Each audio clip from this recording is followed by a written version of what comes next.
So, yung pong pinag-uusapan natin, yung ating personal development plan, di ba? So, the Lord spoke to me about yung seryosohin natin yung ating personal development plan. Kaya iisa-isahin natin yung mga goals natin na yan para talagang sa pasimula, matutukan natin yung mga goals natin na gusto nating i-develop sa ating buhay. So, nag-umpisa po tayo nung nakaraan sa spiritual goal.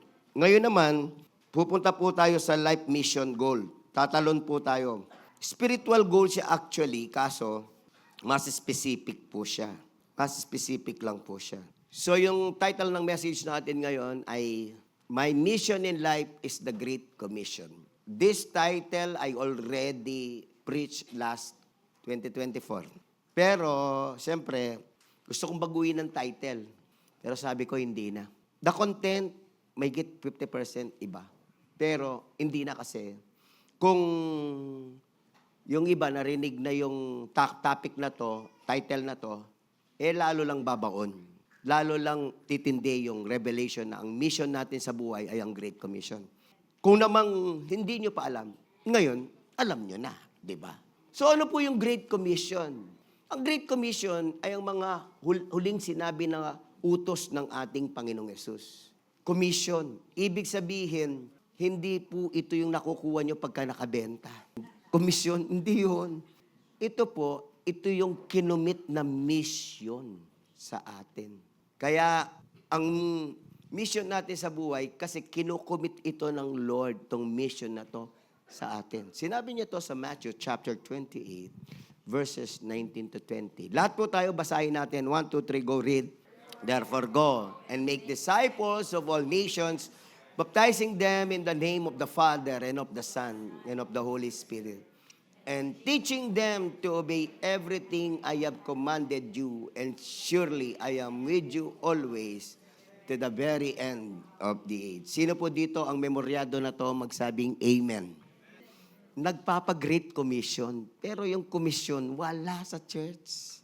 Wala ho silang mabubutas dito sa church natin na tayo ay money laundering. Hindi.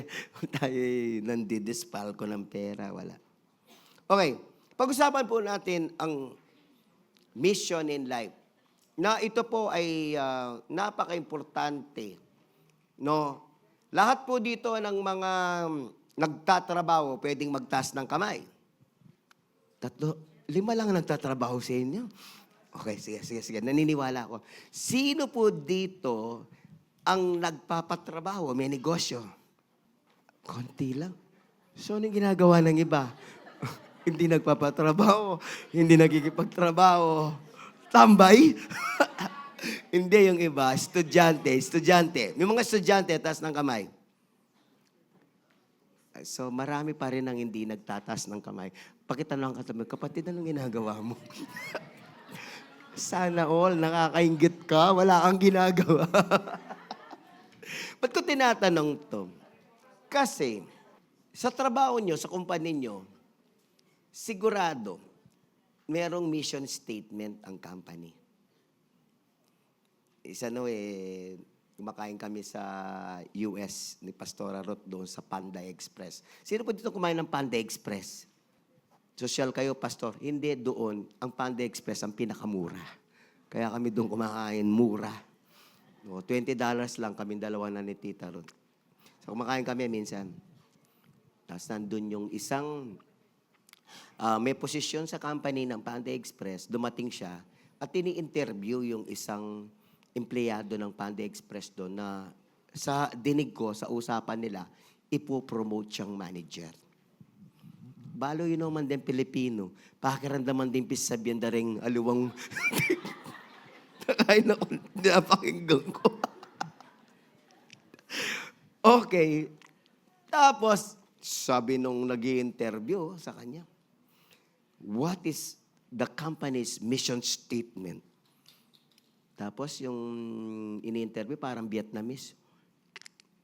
Hindi siya makasagot.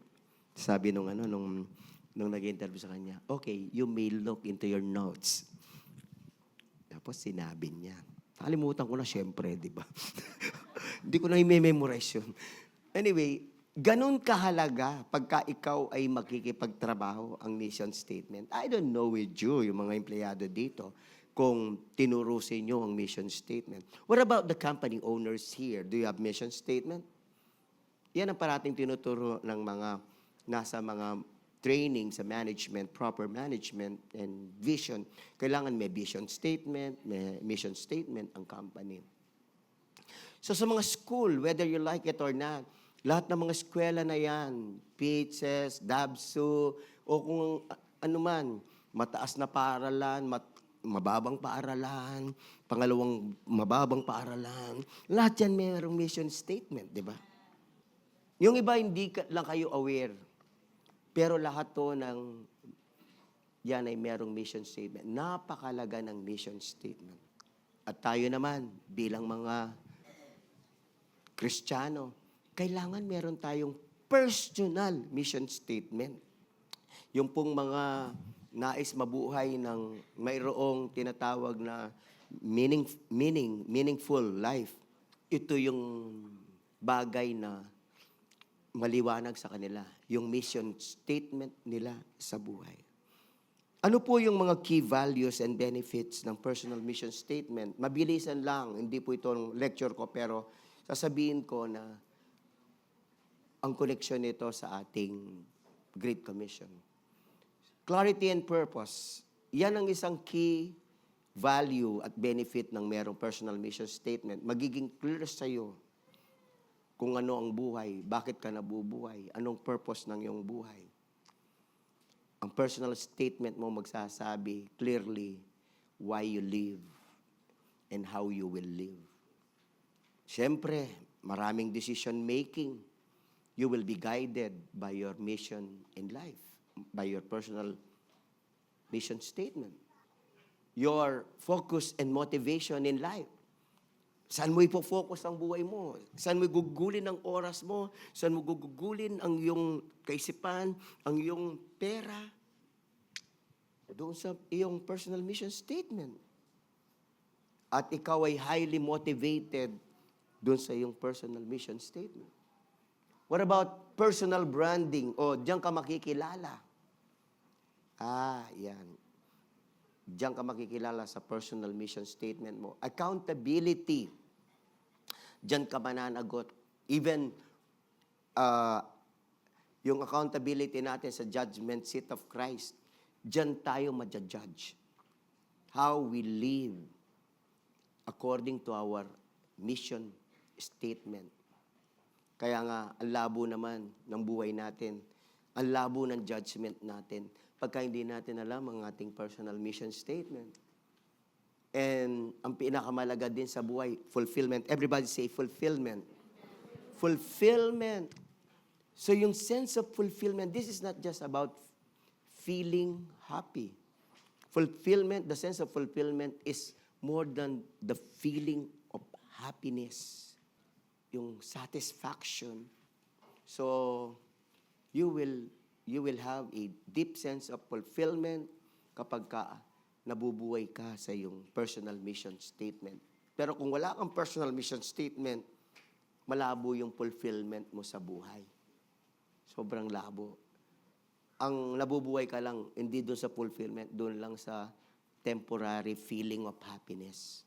So, ang sinasabi ko po dito ngayon, mga kapatid, na yung ating personal mission statement, yung mission natin sa buhay, kailangan clear na clear sa iyo dyan. At gusto kong ipaliwanag una sa lahat, na ang mission sa buhay, can we go to number 1? Ni Jesus, ay yung Great Commission. Hindi lang niya ito binigay na mission natin sa buhay. Ito mismo kasi ang buhay niya. Ito mismo yung mission ni Jesus kung bakit siya nagkatawang tao. Sabi niya sa Luke 19:10, "For the Son of Man came to seek and to save the lost." Siya nagsabi niyan. For, ibig sabihin ng salitang for, hindi yan ang katapos ng 3. Hindi. Ang for, ang ibig sabihin niyan, ito ang dahilan kung bakit dumating ang anak ng tao, Son of Man, to seek and to save the lost. Yun ang dahilan niya. So yun ang kanyang mission statement.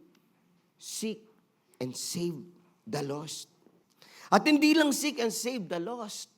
Ang Great Commission, hindi siya natatapos sa pagsisave ng lost. Kasama dito yung ginawa ng Panginoong Yesus for almost everything that He did. And we can see from the Gospels, yung pagdi-disciple niya. Di ba? It started in Luke chapter 6, verses 12 to 13. Basahin natin, 1, 2, 3, go read. One of those days, Jesus went out to a mountainside to pray and spent the night praying to God.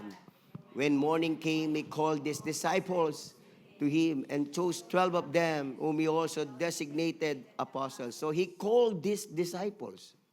He called these disciples and chose 12. So madami yung mga dinidisciple niya.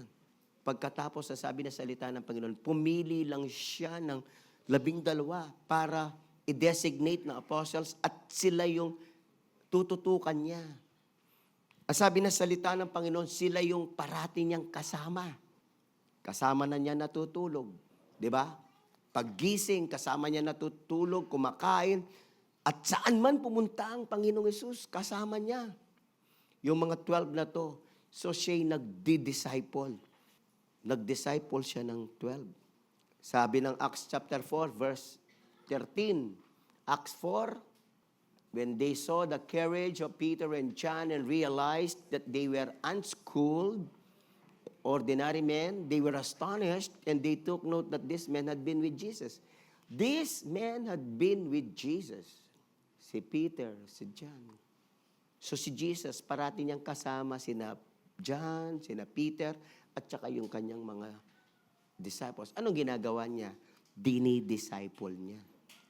Tinuturuan niya.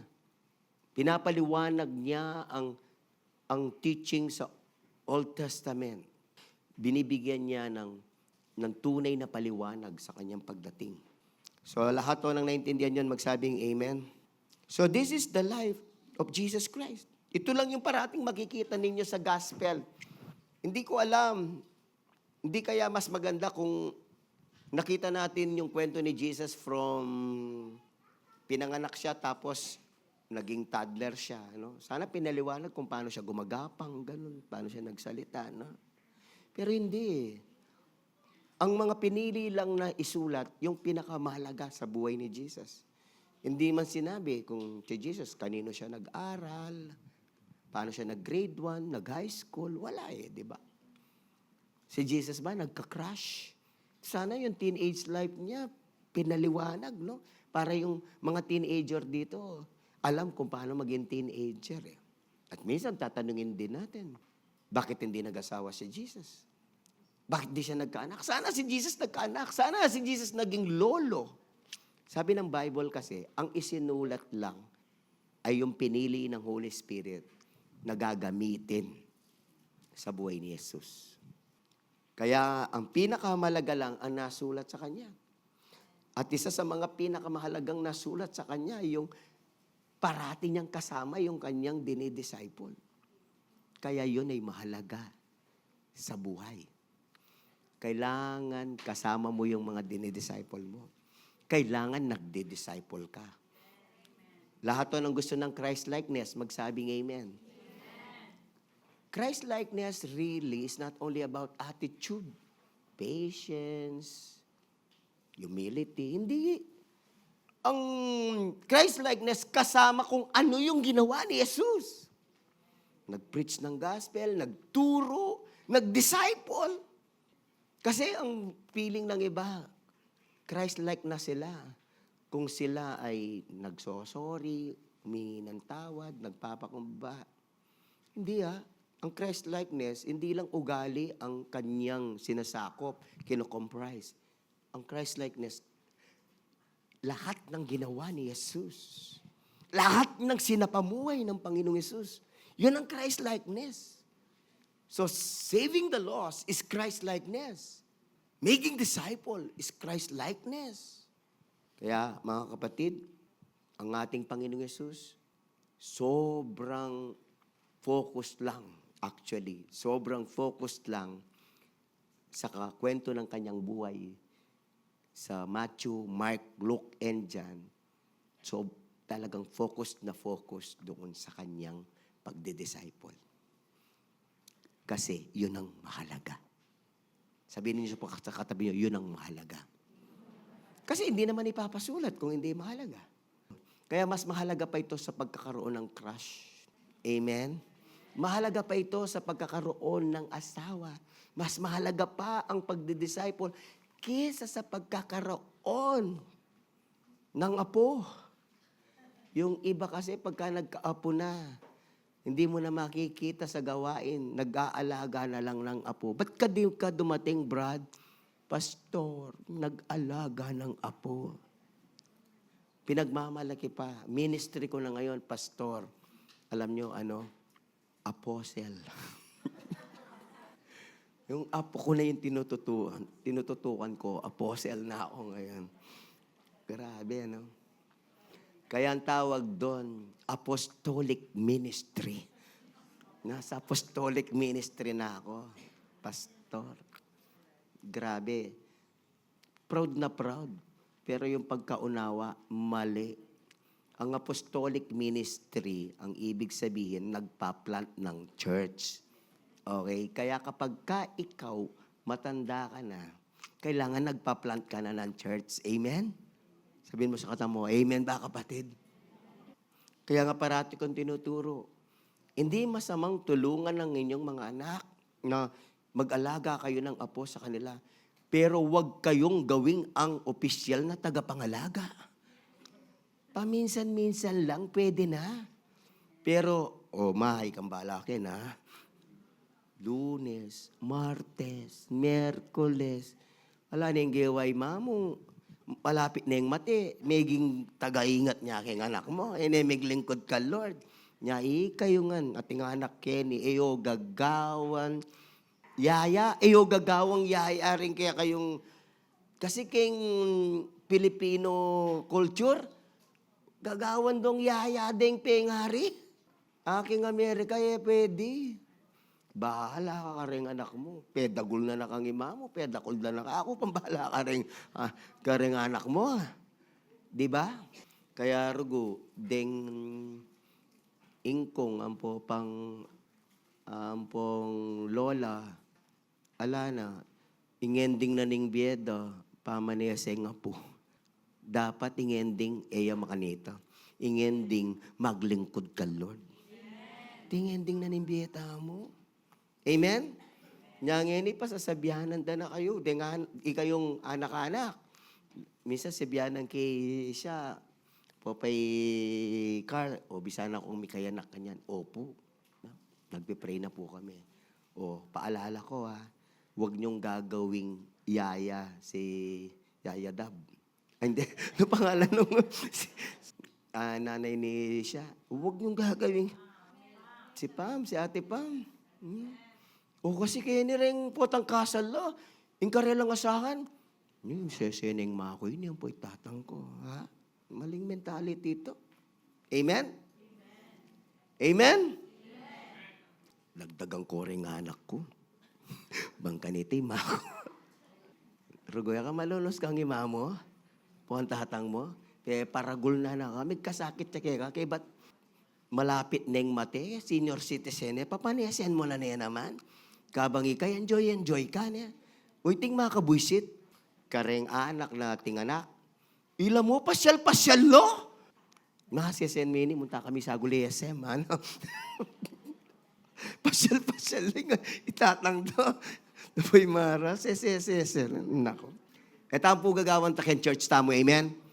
Basta, sa church natin, pagka matanda na, lolo na may apo ka na, may anak ka na, yung nanay at tatay mo, wag mong gawing yaya, i-push mo silang maglingkod kay Lord. Amen. Push mo sila. Ngayon, kung gusto silang mag-aalaga, bayaran mo sila. Uwing masakit po. Pepa niya sena niya. Marugudi dinan. Anyaring Filipino mentality, sakit. Pero siyempre, yung Pilipino, malugod lang pamilya malugod lang apo Gagawan data out of their love. Pero for me, reading the scriptures, ang buhay natin hindi pag-aalaga ng apo. Ang buhay natin paglilingkod sa Diyos. Lalo na pa-ending na yung buhay mo. Bumawi ka na kay Lord. Todo mo na kay Lord. Pangalawa, the Lord Jesus commits to us the same mission in life. Ginamit yung salitang commission. Everybody say commission. Kino-commit yung mission sa iyo. So itong pagko-commit ng mission ni Lord sa kanyang mga 12 disciples, sa kanyang mga kausap sa Matthew chapter 28, at the ending of his life, the ending of his earthly life here on earth, alam nyo, kinumit niya to sa lahat. Hindi naman kay Matthew lang, kay Peter, kay John, hindi. To all the disciples. So sino po dito ang disciple ni Jesus? Magsabing amen? Sabihin natin lang, I'm a disciple of Jesus. So kinukumit ni Jesus sa iyo ang mission na to. Is there an option? Lord, hindi. Huwag mong i-commit sa akin yan. Huwag. No. Walang pinipili si Lord. Babae, lalaki, kinukumit ang mission na to. Matanda, bata, kinukumit ang mission na to. Basta disciple ka ni Christ. Sabihin natin lahat, I'm a disciple of Christ. Kinukumit niya ang mission na to sa iyo. Sasabi ni Lord sa kanyang mga disciples, basahin natin, 1, 2, 3, go, read. Therefore go and make disciples of all nations, baptizing them in the name of the Father and of the Son and of the Holy Spirit, teaching them to obey everything I have commanded you, and surely I am with you always to the very end of the age. Tatlong bagay ang kumpletong Great Commission. Ang kumpletong Great Commission, tatlong bagay. Una, therefore, go and preach the gospel. Go and preach the gospel yan. Ang parallel account niyan sa Mark chapter 16, verse 15. Go and preach the gospel. Ibig sabihin, hahayo ka. Mangangaral ka ng ebanghelyo. At ipapangaral mong ebanghelyo yung pagliligtas ni Kristo. Amen? Pangalawa, kakumpletuhan ng Great Commission, yung tuturuan mo silang magpabaptize. Magpabaptize lahat ng mga nanalig kay Kristo. Dapat gagawin mo yan. Kasi nung una, ang church natin, yung mga 12 ang nagbabaptize. Pero siguro ngayon, talagang kung sino yung nag-win at naging leader niya, siya na yung magbabaptize. Amen? Kasi yun ang Great Commission. Pangatlo, teach the commands of Christ. Kasi yung iba, ang paniwala nila, Great Commission, magsishare lang ng John 3:16. Hindi Kailangan ang kompleto, makikita mo yan kung totoong na born again yan, totoong ligtas yan, magpapabaptize yan. Sasabihin mo sa kanya, magpabaptize ka in the name of the Father and of the Son and of the Holy Spirit. Pagkatapos, ituro mo yung mga utos pa ni Kristo. Ilan yung mga utos ni Kristo? Minsan tinanong ko ang Google, ang sabi nila, it varies from 300 to 600 commands of Christ. So, turo mo. Pero ang ibig sabihin lang nun, turuan mo siya sa salita ng Diyos. Amen? Huwag ka lang, ang ituturo mo, salvation lang. Hindi. Ituturo mo lahat ng utos ni Kristo. Kaya ang tawag dyan, magdi-disciple ka. Make disciples. Sabi pala doon, go and make disciples. Everybody say, make disciple. So you will have disciple. So sino po dito ang gumagawa ng Great Commission ng totoo? Amen? Sino po dito nagsishare ng gospel, nagpipreach ng John 3:16, nagsishare ng John 3:16? Pwede magtaas ng kamay? Amen? Sino po dito yung meron ng disciple? Magtaas ng kamay. Salamat sa inyo. Pero ngayon po, ito pong year na to, kailangan goal ho natin lahat sa ating PDP. Lahat po tayo, magdi-disciple na tayo. Di-disciple na ho tayo lahat. Kinukumit ito ng Lord. Lahat to nang tumatanggap, magsabing amen. For siguro for many years, hindi mo tinanggap, ito na yung araw na seryoso mong tatanggapin na kinukomit ni Jesus sa iyo ang Great Commission, na mission mo na yan sa buhay mo. O yung iba naman, nag-commit, pero hindi seryoso. Dumating ang problema, dumating ang iba-ibang mga kabisihan, excuses. Pero ito pong 2026, kailangan nagdi-disciple kayo. Amen? Kasi 2027, sasakupin na ng China ang Taiwan. Pastor, anong connect niya? Hindi, kasi alam nyo, ito po yung mahalagang connection niyan. Pagka sinakop ng China ang Taiwan, magkakagulo.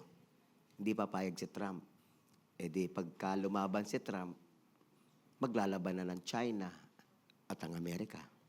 Pero hindi naman kakayanin ng China ang Amerika. Tutulong ngayon ang Russia. Tutulong ngayon yung mga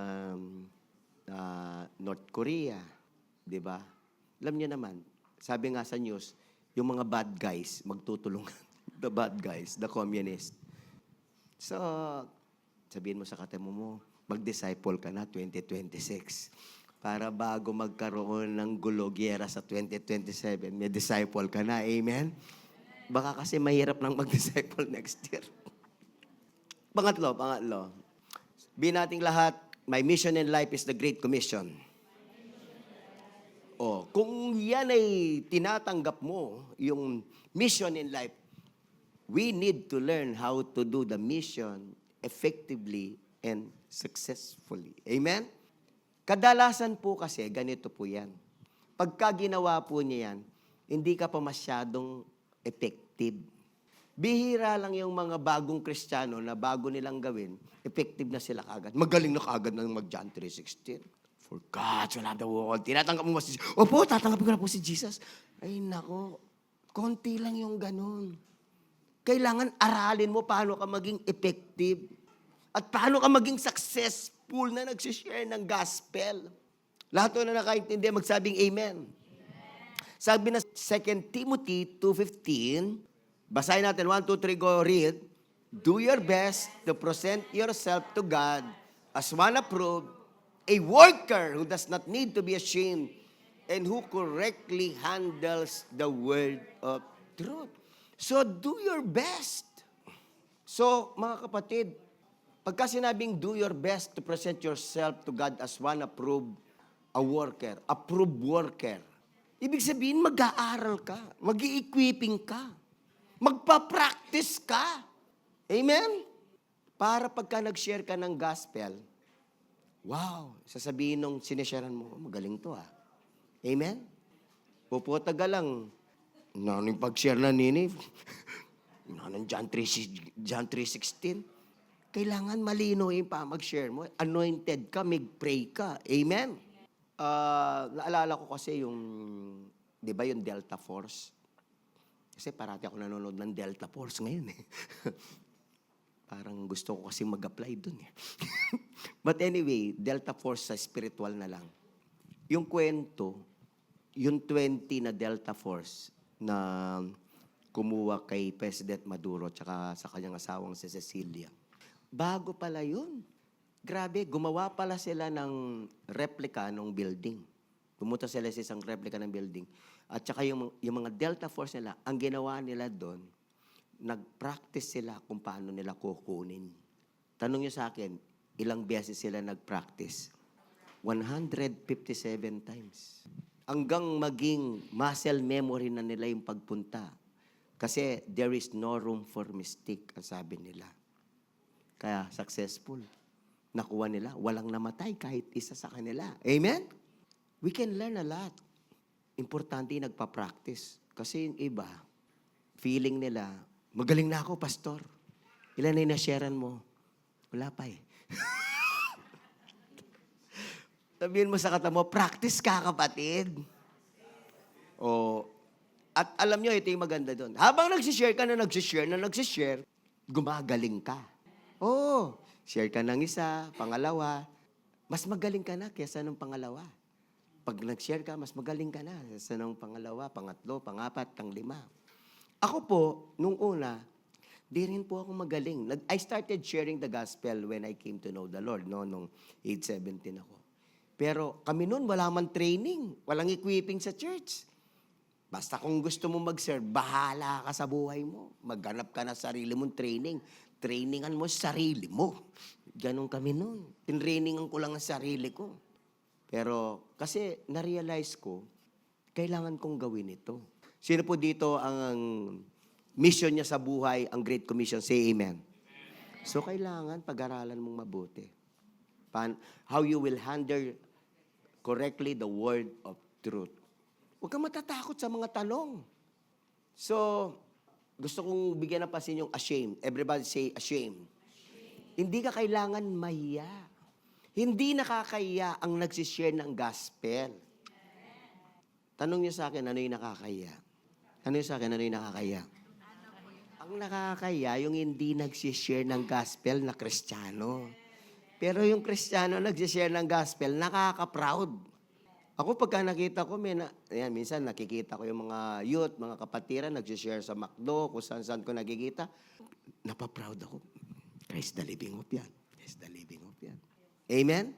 Sana, ang prayer ko po, dumating yung araw, dito sa Christ the living hope, walang nag-iyang nagsishare, walang hindi nagsishare ng gospel sa ating lahat. Amen? Maganda yung nagkikita-kita tayo sa McDo. Tapos, yung makita mo, mag-aagawan kayo sa isasharean. Brad, sa akin yan. Ako magsishare dyan. Anong Brad? Ako! Maganda yung ganon, di ba? Kaso sa atin, Brad, ikaw na, ikaw na, ikaw na, ikaw na lahat eh. Kayo na lang, pastor. Sino po dito na ang mission natin sa buhay, ang Great Commission, magsabing amen? So kailan di tayo nahiya, di tayo natatakot. Mga ano yan mga demonyo po yan na nagbibigay. Kasi nung ako rin, nung bago akong Christian, nahiya din ako, tsaka natatakot ako mag-share. Pero I prayed na ma-overcome ko yun. At dumating yung time na na-overcome ko na. So, ang tawag sa akin ngayon, walang iya. Yan ang maganda, yung walang iya ka, yung hindi ka na nahihiya sa pag-share ng gospel, di ba? Sabihin mo ulit sa katabi mo, kapatid, walang iya tayo. Yan, dapat walang iya tayo. Hindi tayo nahiya kasi ang pakakaisipin natin yung, makarinig na ako mang ka-Lord kung ako mag-share. Di ba sabi na salita na Panginoon sa Hebrews, we are surrounded with great cloud of witnesses. Alam nyo, proud na proud yung cloud of witnesses, mga angels, pagka nagsishare tayo. Ayan yan. Yan ang totoong Christian. Yan ang genuine Christian. Yan ang sumusunod na Kristiyano kay Jesus. Amen? Hindi yung kinonekta ka na ni Lord sa kaibigan mo. Tapos, sabi ni Lord sa'yo, sharean mo. Ilabas mo na yung John 3:16. Lord, mamaya na. Tatiming pa ako. Tatiming. Tapos sabi ng kaibigan, oh no, kumusta na? Ano nangyayari sa'yo? Kwentuhan pa kayo. Tapos sabi ni Lord, i-share mo na. Tapos sabi ng kaibigan mo, oh, narinig ko born again ka. Ay, oo. Tapos, by the way, kumusta na yung anak mo? Ikaw pa yung magliligaw? Dinadala ka na ng Lord sa usapan. Ikaw, ililigaw mo pa yung usapan? Kailangan, hindi mo nililigaw ang usapan. Actually, ikaw dapat nililid mo sa usapan ng salvation. Amen ba, mga kapatid? Sino yung may kwentong ganon? Na magsishare ka na dapat, nag-open na yung classmate mo, sabi ng classmate mo, Brad, born again ka, sharean mo ko. Tapos sabihin mo, wait, di pa ako handa. Grabe, Pero kailangan, hindi ganun Sabi ng Bible, go, preach the gospel.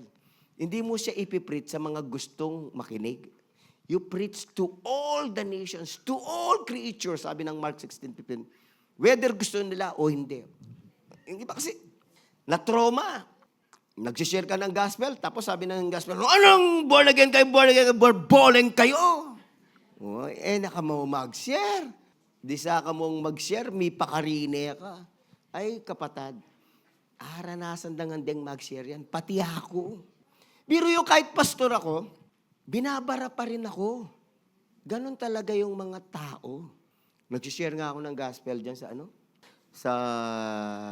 doon sa US, sinisharean ko yung mga matatanda. Gustong-gusto kong sharean yung matanda. Tapos ang tatanong sa akin, ang sasabihin sa akin, ang comment sa akin, ganito, Pastor, negosyo yan, ne? Negosyo yan. Dakal pera ken, ne? Anak na ako. Mag-pray ko ka, Lord. Lungali, saping king matong. Rabasida na makakanta. Lord, pigilan niya yung walan ko. Dikso ko niya dugdug magmalasagit ka, Ragu. Negosyo ka, no, Ana? O kasi makatanam ka rin matwo, ito. Ay, potang magsela rin born again. Negosyo yan, pera yan. Magpakakwaltala rin. Kaya ba't napamuha na ako? Mo naman nagawa, Pastor, yung munta-munta ka kini, ka dakala pera nga tatanggap. Napamuha na ako. Talagang ditak na mo, bulos ko niya, kahit ang french fries. Alam, siyempre magpigil ko. Alam niyo, ang daming persecution. Daming persecution. Ang pinagpapasalamat ko, hindi pa ako nababaril kagaya ni Charlie Kirk. Kilala yung Charlie Kirk? Charlie Chaplin mo yung kilala yun. Charlie Kirk. Hindi nga luwa, Charlie Burger mo yung bahala. Charlie Kirk, kaya pa mag-preach ng gospel, very landero go. Oo. Okay lang ang binabaril sa'yo, salita. Amen? Kung ibabaril na sa'yo bala, okay lang. For me to live is Christ and to die is gain. Amen? O ditak mong salita, nakakasensitibo. Ano mo yung share mo ngayon, friend? May galos na. Ayan, lina ako, pen. Dapat sabihan mo siping mo, kabalat sibuyas. Abre mo magsalita, basta ikaw, riyan tayong kaya katamong share. Amen? Patseti ng gapyayan, kang Lord, pasalamatan ako. Buong biyena, ang gakimbiela nga ang pasalamatan ako. Pero kung iya talaga called, iya talaga predestined to be saved yan, wala kang nga karapat. Diba? Titiisin mo lang yung panlalait niya, pagpe-persecute niya, yung pagsasami niya. Kaya alam niyo, if ever some of you experience traumatic meron kayong traumatic experience sa pag-share ng gospel, get over it. Overcome. Charge to experience. Amen? Sabihin mo sa katabi mo, meron pa niyan. Meron pa. Sa pag-share ng gospel, ganun talaga. Hindi naman lahat na sisharean mo happy. Hindi. Lahat sila, marami sa kanila, naiinis nga. Na naman yung prenta mo. Hindi kaya katang kamag-anak yun. Alam yung kagawin, mag-share. Praise God. Jesus, Lord, tamo mo mismo. Amen? Hanggang Jesus, ating may kaburi kayo, di ba? Hanggang Jesus naman, mag-preach ang gospel. Dakala managkas kayo, dakala persecution. Kaya expect mo na ito. Expect mo na yon, kapatid ko. Amen?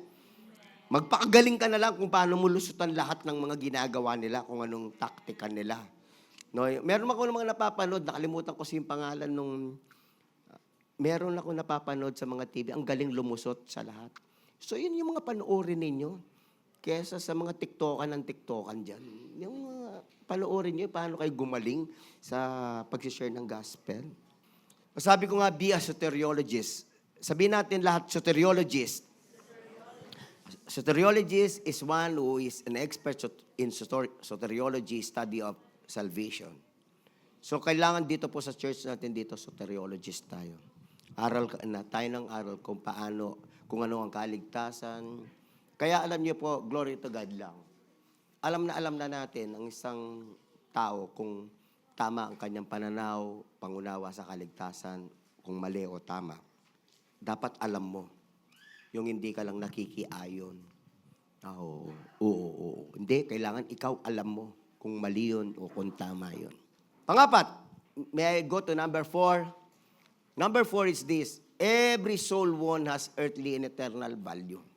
So, yung pong bawat kaluluwa na isi-save natin, kailangan maintindihan po ninyo, meron pong eternal value yun sa Diyos. Opo. Kasi, kailangan makita ninyo na napakalaga ng kanyang kaluluwa. Sabi ng John chapter 3:16 to 18, Basahin natin, 1, 2, 3, go read. For God so loved the world that He gave His one and only Son, that whoever believes in Him shall not perish, but have eternal life. For God did not send His Son into the world to condemn the world, but to save the world through Him. Whoever believes is not condemned, but whoever does not believe stands condemned already because they have not believed in the name of God's one and only Son. So dito, yung pong mga tao, pagka namatay, pupunta sa langit o impyerno. Yung mga nanalig, hindi na magpe-perish. Hindi na pupunta sa impyerno. Di ba? Pupunta na sa langit. So, hindi ba napakalaga ng role natin? Na bawat kaluluwang masishare natin, it's going to spell out his or her destiny for eternity. Sobrang halaga. Kaya hindi natin makalimutan yung mga nag-share ng gospel sa atin. Amen? Ngayon, pupunta na tayo sa langit dahil sa kanila. Dahil sa ginawa nila sa atin. Pagkitanong ang katabi, sino nag-share ng gospel sa'yo? Forever grateful ka dun, di ba? Ako, hindi ko makalimutan. I was invited by Cecilio Sabala. In-invite lang naman ako, hindi niya ako sinyeran. Pero hindi ko na siya makakalimutan kasi siyang ginamit ni Lord. Pagkatapos na nung in-invite niya ako noong May 23, 1983, nakikinig ako ng pangangaral ng salita ng Diyos, John 3:16, si Pastor Laurena. Hindi ko na makakalimutan. At nung conclusion na ng message, sinong gustong tatanggap lumapit sa altar, lumapit ako. Tapos ang kumausap sa akin at nag-lead sa akin para mag-pray to receive Christ, si Clem Fajardo. So vivid sa akin lahat yon, very clear. Sila yung ginamit ng Panginoon para ako ngayon ay hindi mapunta sa impyerno at pumunta ako sa langit. Amen? I am always grateful to them. Nagpagamit sila sa Panginoon. Kaya yun. Kailangan makita nyo yun. Mga kapatid, it's a big honor, it's a big privilege na kayong gagamitin ng Panginoon sa isa, dalawa. Itong year na to, ang target natin, 52 souls. Everybody say, 52 souls. 52 souls ang target natin this year. 1 soul every week. Sino po dito ang payag? Magsabing amen. Praise God sa mga nag-amen. Alam nyo, doon sa inaatenan naming prayer sa Yonsei Baptist Church, Central Baptist Church, alam nyo kung ano ang tinuturo doon? Mag-share sila 6 souls a day. Tayo, 1 soul a week. Lahat ng marunong sa math, magsabing amen. So, hindi tayo pwede doon. Sabihin mo sa katabi mo, hindi ka pwedeng magpamembro doon. Kaya alam nyo ano nangyari? Ayun, yung church nila, 125,000. Tayo, ang mga uma-attend ngayon, actually, pati bata, more than 600. Pero ang mga regular attender lang sa amin, alam nyo ilan? Roughly, a little above 500. Pero of course, meron na tayong 14 satellites. Kaya pala 500 lang tayo. Ilan lang yung nagsishare. Pero siguro kung lahat tayo magsishare, aabutan natin yung 125,000. Amen? Sabihin mo sa kanila, payag ka ba? Payag. Gusto ko nga sanang magpamiyembro na sa Yonsei. Para pagka nagpamiyembro na tayo ng Yonsei, yun, 6 souls a day na tayo. Amen? Sabi ng iba, Pastor, wag na wag. Hindi, 1 soul a week. Pwede na muna yon. Pero kung gusto niyo ng 2 souls, 3 souls, okay din. Ako po kasi ang goal ko, I can win 100 souls a year. Yan ang aking goal parate. Lahat na mag-win ng kaluluwa, magsabing amen? Sabihin, pakita ng kata mo, ilan ang i-win mo? Yung mga hindi mapupunta sa impyerno, amen?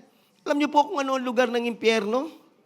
Sa Luke 16, 28 and 24, sabi ng rich man, so he called to him, Father Abraham, have pity on me and send Lazarus to dip the tip of his finger in water and cool my tongue because I am in agony in this fire. Grabe, agony in this fire ang impyerno. So every soul na masisave mo, tatanggap kay Jesus, hindi nila mararanasan yung agony in this fire. Kaya sino po dito ang magsisave ng mga tao sa apoy? Magsabing amen? Jude 1:23, save others by snatching them from the fire. Snatch. Lahat to na nakakaalam na salitang snatch, magsabing amen. Lalong-lalo na kung kayo ay na-snatchan na alam niyo yung salitang yan. Pero mas alam niyo kung kayo ay snatcher. Pero lahat po tayo ay dapat maging snatcher. Sabihin po natin lahat, I am a snatcher. Snatcher tayo ng mga kaluluwa from the fire. Ang tawag dyan, soul snatchers. Sino po dito ang willing maging soul snatcher? Magsabing amen. We will snatch them from the fire. So yung mga gumagawa ng soul winning, ng Great Commission, mga soul snatchers sila. Tayo yung napakatinding kinalulugdan ng Panginoon kasi maraming mga kaluluwa hindi napunta ng impyerno dahil sa pag-share natin. Napunta sila sa langit dahil sa pag-share natin. Amen? O lalo na siyempre, tingnan ninyo, kapag tinanggap niya ang Panginoong Hesus, totoo, anong mangyayari sa kanyang buhay? 2 Corinthians 5:17. Lahat na nakakalam na 2 Corinthians 5:17, magsabing amen. Basahin natin. Therefore, if anyone is in Christ, the new creation has come, the old has gone, the new is here. Magbabago yung kanyang buhay dito sa lupa. Amen? Sino po dito nagbago ang kanyang buhay? Magsabing amen? O kaya tayo forever grateful sa mga nag-share sa atin kasi hindi lang nagbago yung destiny natin, pati yung buhay natin dito sa lupa, nagbago eh. Nagbago yung attitude natin, yung mindset natin. Inalis ng Panginoon ang masasamang ugali, masasamang bisyo. Di ba? Natama yung buhay natin eh. Kaya it's worth it. Pagka ginawa mo ang Great Commission, it's worth it. We are changing lives. Kaya hindi lang tayo soul snatcher, tayo ay mga catalyst ng transformation. Change life. Nagiging katalista tayo o instrumento tayo ng pagbabagong buhay ng iba. As I close, let me go to number 5. At sabi ng number 5, yung magkakaroon ng impact yung kanyang buhay. So, every Christian we disciple carefully will make an impact to the family, the community, and to our nation. Siyempre, mababago yung buhay niya. Magkakaroon ng pagbabago sa kanyang pamilya. Magkakaroon ng pagbabago sa kanilang community. Kumbaga, one less trouble